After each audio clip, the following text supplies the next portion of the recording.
Good morning, everyone. Thank you so much for joining in. My name is Stephen Kirkpatrick with Executive Speakers on Speakers, and I'm so excited because I have one of my favorite journalists on the show with me today talking about his new book.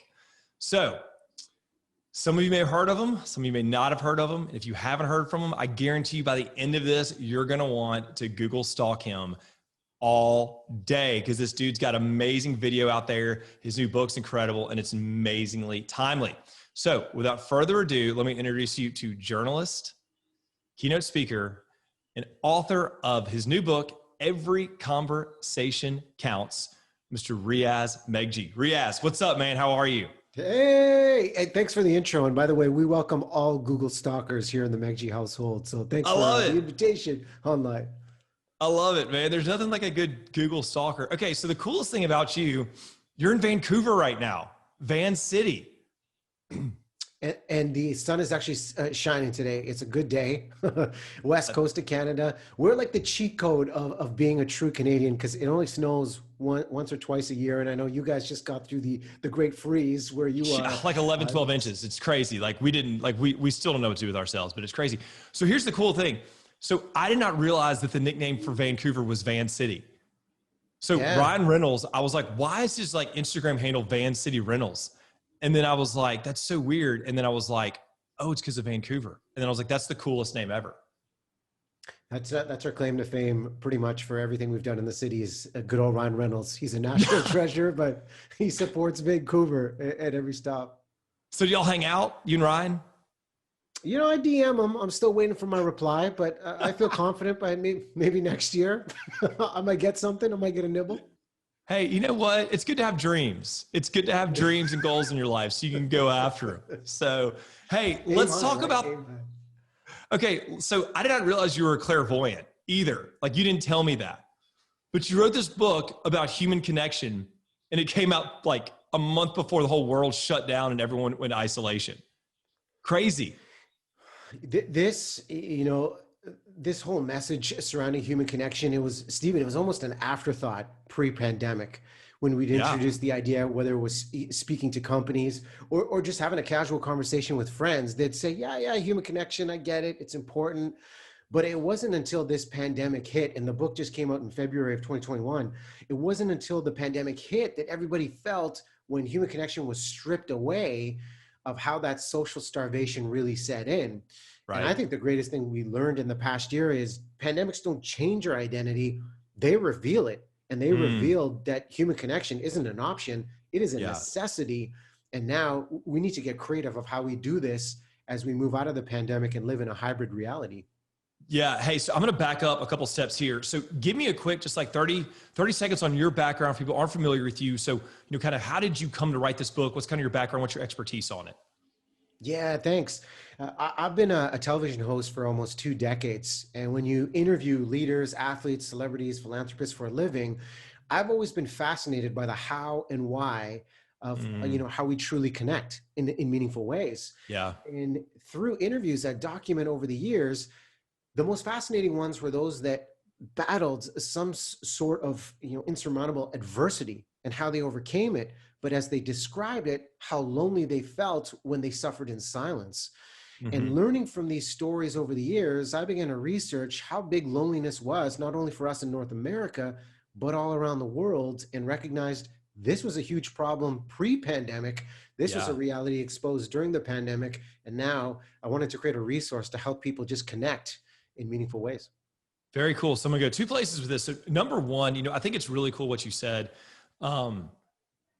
It's not just, human isolation isn't just a problem that affects people in North America. It's all over the world.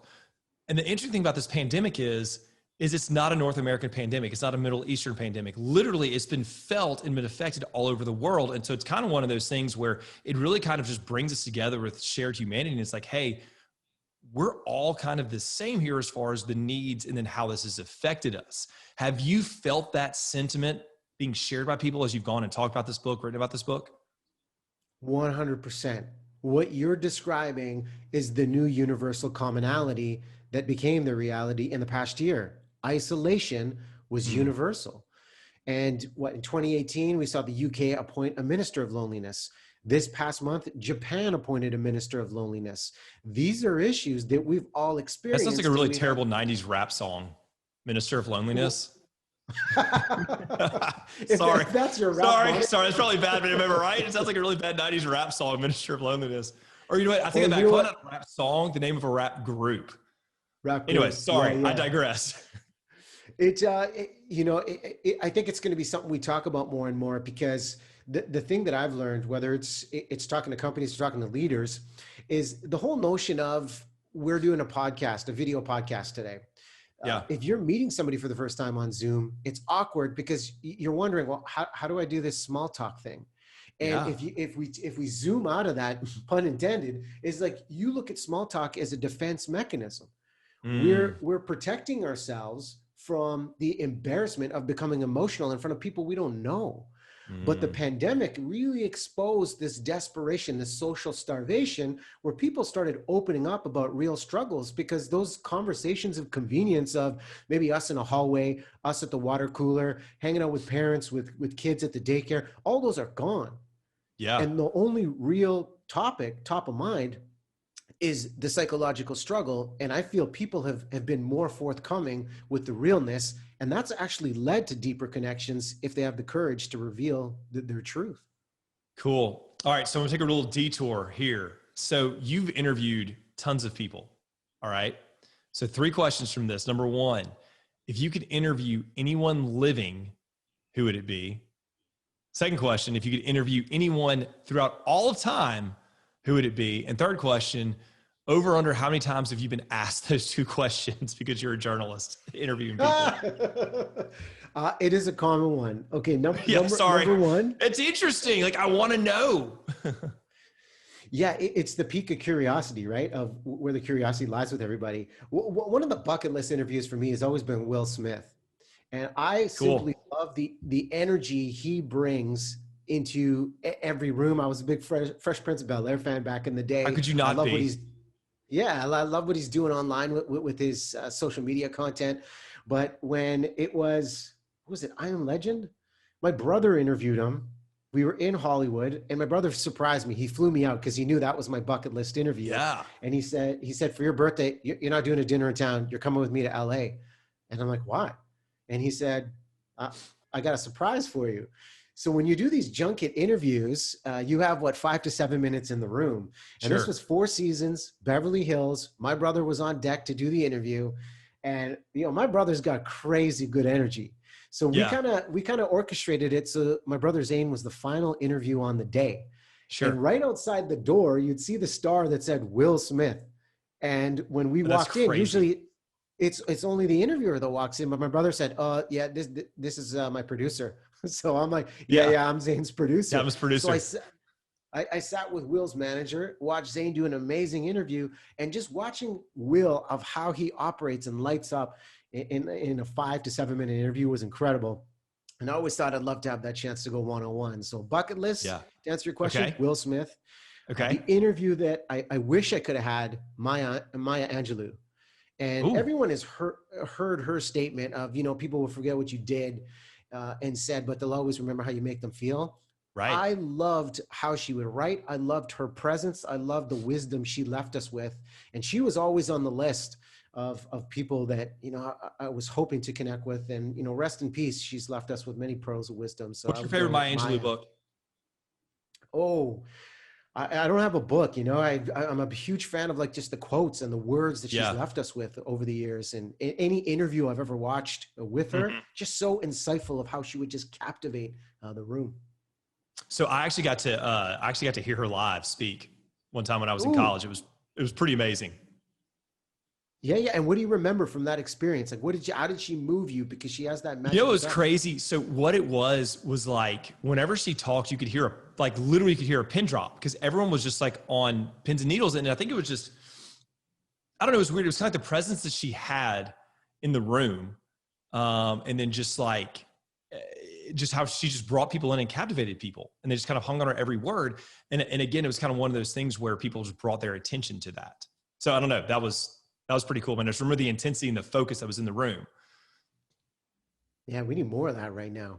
I mean, Yeah. we're highly stimulated with just bombarded with information. We need presence like that to just calm us, bring us in, and give us, an idea or some advice of how we work through tough times like this. Yeah. Okay. So third question, you got to answer my third question. Over under how many times has someone asked you that question? Who you want to Oh interview? man, this happens almost every interview, Steven. So like, you're on point, man. Oh gosh. I thought I was being at least somewhat creative, but I guess I'm not. Okay.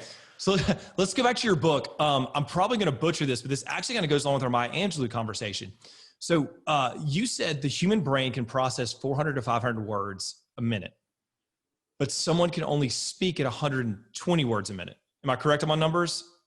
Yeah, 125 words per minute. The average person speaks at that rate. Yeah. So basically our brains can handle more or has more capacity than what people are speaking. I think it's fascinating whenever you put it out there, because again, it's one of the things where we talk about distraction. It's so easy for our brains to get distracted because they can handle more than what people are speaking. We're smarter than we think. Again, like it opens up so many possibilities of what you said. It's like, how can you still your brain so you can truly listen, and by listening, connect? Open that up for me, man. Because like I said, that was kind of a mind-blowing thing for me. Yeah, one of the habits that you're touching on with especially the stat, when I found it, it made a lot of sense of how do we just listen without distraction? Mm-hmm. And the culture we're in right now provides us with so many touch points for information. It provides us with so many distractions. And breaking that down, that stat that we discovered for the book really puts the onus on us of just auditing ourselves on a daily basis of how we show up in our conversations, and how easy it is for our mind to go to multitasking, how easy it is when we disagree to get emotionally distracted and then shut off when we disagree with somebody, and then how easy it is to just get caught up in daydreaming. This opportunity of understanding how our brain works versus how quickly somebody is speaking involves us consciously looking at, are we giving someone our undivided attention? Yeah. And if we're not, picking those off one by one. We're not going to do them all at once, like combat all the distractions at once, but becoming aware and then slowly picking those off and changing those. Because there was another study that we discovered. This was by Timothy Wilson, a social psychologist. And this blew my mind, where he had a small group of men and women and found that 67% of men and 25% of women they chose to receive mild electric shocks rather than sit alone and listen to their own thoughts for 15 minutes. That study showed we struggle with listening to ourselves. So these small nuances of just the self-awareness is step one, and then looking at how we can lead with empathetic curiosity and then listen to truly connect with someone. How did you, what are some things that you do? Because obviously whenever you're interviewing someone and it's your job and you've got a camera on you, there's a lot of reasons for distraction, but you have to be so in that moment and listen. What are some of the things that you did? What are some of the tips that you've learned over your years to kind of better ground yourself in that moment and to listen better to the person you're interviewing? I will share the critical mistake that I made that led to the tip I'm going to provide. Cool. Here's what I would do. Here's what I would do at the beginning of my career. I would do all this research to understand the subject, think that I was going to impress them with the quality of my questions. And then I would gauge the success of any given interview of, I got to ask all my questions. Check. We did a great job. Yeah. But then when I'd look back at it, I'd understand that I was only thinking about myself and my curiosity. And one of the big notions I champion of having that successful interview is that look at you is always greater than look at me. And when I say that, someone could say, well, I did the research, I scripted the questions, I asked my questions. But sometimes people are going to give you something, like you did this in our video call. Maya Angelou, you picked it up, you told me about your experience with Maya, and then we start navigating a new path. The idea of over-prepare to improvise. The thing I would always do in the green room prior to going live with any guest is I would step in and ask the most simple question of, hey, thanks for coming in. So, what's on your mind? Yeah. And then I would get out of the way. And the first thing, Stephen, they would tell me would inform me of what the priorities are occupying their mental space. Mm. So all that research I had done, that would give me Mm-hmm. confidence. But my ability to improvise, lean in and listen to what they're saying, if they've given me something I didn't even think about, those are the answers you can't Google.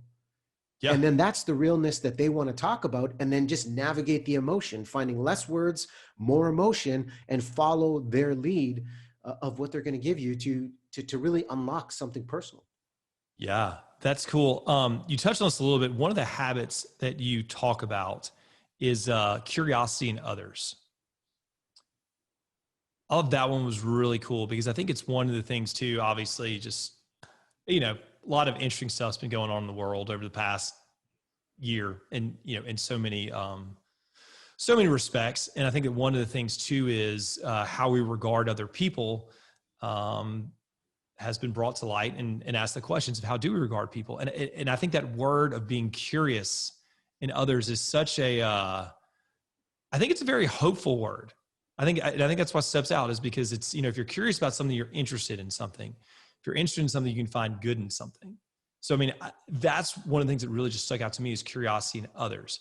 I'd love to hear you kind of talk about why you chose that specific word and then how you've seen people thrive in relationships because they're curious about someone. Curiosity is the key, and it ties to the second big habit in the book of how to make your small talk bigger. And when people ask me, well, you've written a book about relationships and building extraordinary relationships, and you've had a career of interviewing people for a living, what's the secret to success? And it truly comes down to authentic and empathetic curiosity. And instead of asking just for information, the goal through curiosity has always been to unlock emotion. And one of the greatest things to curiosity came from the late psychiatrist Gordon Livingston. And this model of 3 ideas, I call this the happiness hat trick. I'm from Canada, right? We love our hockey. So I call this the happiness hat trick. Right. But Gordon talked about the idea that the happiest people had someone to love, had something to do, and had something to look forward to.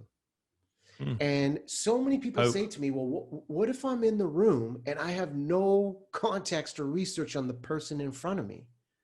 I will always introduce those 3 touch points, because priorities for people talk about their career, Stephen, they'll talk about their health, but relationships is where the emotion lives.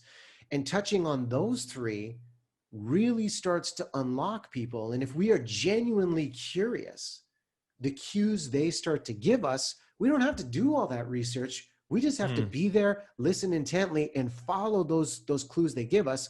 And the other idea of curiosity I always recommend is documenting the uncommon commonality.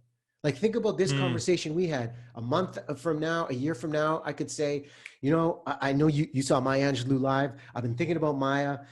You mentioned her books. I was always a guy that just read excerpts. I read this book thanks to your question. Those kinds of things are the difference maker, as opposed to me emailing you a month or a year from now saying, hey, Stephen, hope you're well. Yeah. But if I'm saying, hey, Stephen, guess what Maya book I picked up after our conversation, it'll be like, dude, Riaz remembered what Riaz was listening to me. Those kinds of things light that person up in front of us. That's some gold right there, man. That's good. That's good. Hey, so talk about this. Talk about connecting in a virtual space, because obviously we're in a pandemic, we're virtual. And one of the things that I've seen virtual is it's a lot easier to get away from people, because usually like you got a Zoom call, done with the Zoom call, bam, I'm off. Right. Whereas like if you're in a space with someone, it's like you've got to navigate that. All right, we're going to hang out for a second and talk, the water cooler talk we talked about earlier. Talk about connecting in a virtual space. I know it's a huge, we can go on and on and on for days, but what are a couple key things that you get? So in your keynote speeches, what are some of the key things that you've kind of focus on whenever you're talking to a group that says, hey, how can we connect better in a virtual space? Step 1, when we talk about distractions, I will always turn the self view off, man. Completely turn the self view off, because here's what happens. If we are in this room physically having this conversation and there's a mirror beside your face, it is human nature. I'm going to be cheating my eyes and just look at, is this how I'm gesturing for Stephen? Here's what's going on. You look good. Are you still talking? Riaz, you look good, man. You don't have to worry. You don't have to check yourself out. You look good, man. That is step one, to take it out of myself, because the number one tip is how to point my focus forward to one Mm-hmm. person on the other side and remove that initial distraction. Mm-hmm. Step two is to find ways to call people up, not call people out. And what I mean by this is, if you're a leader and you're having this virtual conversation or virtual presentation, one of the most common questions I get is, well, how do I connect? I can't read the room. They don't have their cameras on. Yeah. And my first response is, well, did you ask them to have their camera on? No, I didn't. Why don't they just have it on? And for me, I'm saying to them, step one, ask them to have their camera on, but don't do it at the beginning of the call. And this is the part of calling people up, because you and I have spaces that we're comfortable with sharing. Like, this is my home office. This is your background for your Zoomcast. But for somebody else, yes, the space is an opportunity for quick set intimacy, but they might be embarrassed by their space. They may not want to share their space. So if we provide that invitation prior to the meeting or the presentation, that expectation is set. They have a chance to curate their space and get ready because they know what to expect. And if you do it at the beginning of the call, it could create tension because people are uncomfortable and they weren't prepared for it. It's a chance to call people up. And to build on this point, I believe we're all broadcasters now. Your phone, your cameras, the Zoom, or whatever. We have all become broadcasters. And if you look at a 60-minute presentation or meeting, you would never see an anchor at a news desk be the entire hour just straight to camera. Yeah. That anchor is throwing to reporters. That anchor is throwing to tape pieces. There's visual variety. But that anchor is also having a producer preparing someone to speak. So if you're the leader, you're now the showrunner. And if we were in a presentation or meeting, Stephen, I could say to you, hey, Stephen, I'm coming to you in just 2 minutes. First, I'm going to cover off this point of how we connect through the lens. So immediately I've activated you. You're ready. You have a moment to collect your thoughts, and I'm calling you up and not calling you out and putting you on the spot. So it really involves giving people the opportunity to succeed and looking out for how to play to their strengths. Nice. Those are some good tips. Those are some, well thought out, everything like that. So what's speaking in the virtual world look like for you? Like, what do you enjoy about it? What do you hate about it? I enjoy the immediacy. And the first thing I'll do on any keynote, some people will say to me, well, how do you connect off the top? I'm always about storytelling right off the top. But in virtual, what I really enjoy is the idea of asking a question to the audience as soon as I begin and seeing their feedback and then name checking them right off the bat. Like we got Stephen here saying, okay, how do we build distractions? We got Alex, the producer, saying, okay, Riaz, your frame looks good. And immediately people feel like the presenter is paying attention to me and they're activated. So I love that. And I love changing the pace often of asking them questions every 7 to 10 minutes. So I know what they're thinking. I know what they're feeling. And then I can incorporate their feedback into the presentation. Obviously, the downside of it is there's twofold. I mean, the camera mutes emotion. So that's 100%. A challenge on all of us as presenters to be better, to emote, to make them feel something. And with the TV background, to me, that's almost second nature, that this is what I've done for a living. So I'm okay with that. But I miss that energy in the room. Communication coach Nick Morgan said this to me once, and this always stuck with me, that gesture precedes conscious thought. And that is hold on. Gesture precedes conscious thought. All right, there's some deep words. All right, cool. I just get to set my mind before we go. So when everybody says to us, Stephen, I can't read the nonverbal cues. Why are the nonverbal cues important? It's because gesture precedes conscious thought. When we're in the room, you know what they're thinking before they've said a word, because of how they shift, how they tilt their head, how maybe their eyebrows raise, maybe they're clearing their throat. You can feel that energy in person that you can't feel virtually. And that's the big challenge. To me, that's the downside, but then that's the opportunity to generate frequent feedback. So you don't have to rely on those nonverbal cues. They're telling us what they're thinking. They're telling us what they're feeling. And then I will always save the chat. I'll ask the company, the producer, to save the chat at the end and then watch and read all of that feedback throughout a presentation to understand, one, what resonated, and two, what people need to help make it better every single time. Nice. That's good, man. That's some really good stuff. All right. You ready to have some fun, Riaz? Ready to play three random questions? Okay. He's not. He looks scared, Alex. He's like, I don't know what I'm about to get myself into. Okay. So here's the deal. So I'm going to ask you three random questions about a topic. If you get them right, you get a ding. If you get them wrong, you get a buzz. All right. That's how it goes. So since you live in Vancouver and we talked about how awesome Van City is, three random questions about the city of Vancouver. If you get 3 out of 3 right, you're awesome. You're smart. You're going to have a great rest of your day. 2 out of 3, tomorrow may not be so great. If you get 0 out of 3 or 1 out of 3, you're just a terrible Canadian. All right. That's kind of how it's going to work today. Alex, hey, do we have a prize for him if he wins? My dignity? We got to work on our prizes. That was one thing I thought about this morning. I was like, we got to get him prizes or something if they win. I don't know. We'll figure something out. All right. You ready to roll, Riaz? Let's do it. All right, cool. Okay. Question number 1. Everyone knows Vancouver has a professional hockey team named the Vancouver Canucks.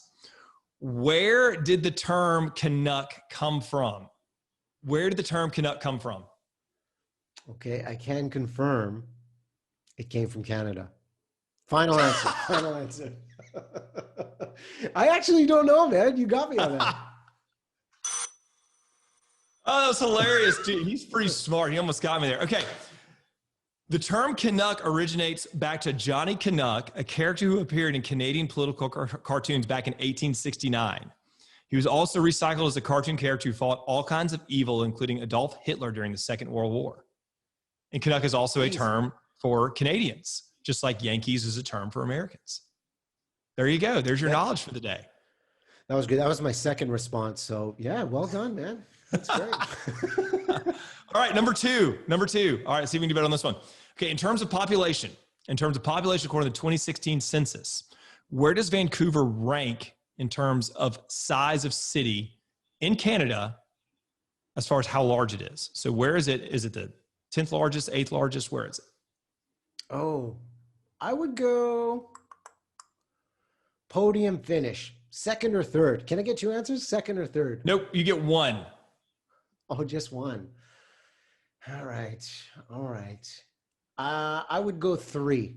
I think we get a bronze medal for population. Yes, you're correct. Dignity intact. Right. So you got Toronto as number 1, Montreal is number 2, and Van City is number 3. Congratulations. Okay, we're 1 for 2. We are all Canucks. Yes, we were 1 for 2. All right, let's see if we can get the third one. Okay, third question. Vancouver is home to the largest pool in Canada. In meters, so you don't have to do math, and this is multiple choice, so I'm going to help you out here. In meters, how long is it? Is it A, 137.5 meters, B, 128 meters, C, 155 meters, or D, 110 meters? C, final answer. Wrong. It's 137.5, which equates to about 451 feet. It's an outdoor pool, saltwater, 3 Olympic pools can fit in it. Crazy. I don't know why I'll have large outdoor pools, but apparently the tourists love it. So 1 for 3, man. I'm barely hanging on to my citizenship right now. Please do not show this to U.S. immigration, Yeah, seriously. It's like, we'll just keep it between us and everyone who watches this. Anyways, Riaz, thank you so much for coming on. Thank you for the work you're doing. It is so timely. And man, just wish you all the best luck with it. For those of you who are watching this, you can go on our website, www.executivespeakers.com, search Riaz, and you can find more about him, speech topics, booking information, as well as a link where you can buy his book. You can also go to his website. Website is riazmeghji.com. Cool. And you can find out more of the book and a lot of good videos and stuff like that. And also check out some of his interviews. He's interviewed a lot of really amazing people. Riaz, my friend, man, hey, whenever Ryan Reynolds calls you back, give me a buzz. I'll be up there in no time. We'll hang out. It'll be fun. Okay.